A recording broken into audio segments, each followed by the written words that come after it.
हम करेंगे हर मजलूम की हिमायत।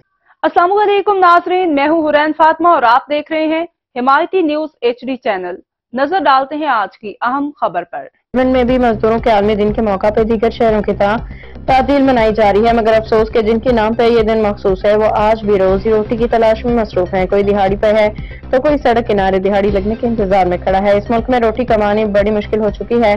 महंगाई ने मजदूर की कमर तोड़ के रख दी है। मजदूरी का कहना है कि दिहाड़ी टूट जाए तो साथ नहीं चलती, दिहाड़ी लगाते हैं तो रोटी खाते हैं, हर चीज आसमान से बातें करती है, खाएं तो क्या।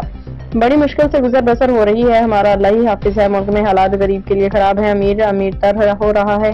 हराम हलाल की पहचान खत्म हो गई है। हर कोई माल के पीछे है, माल आना चाहिए जैसे भी हो। अब तक के लिए इतना ही। मजीद खबरों और अपडेट से बाखबर रहने के लिए देखते रहें हिमायती न्यूज HD चैनल।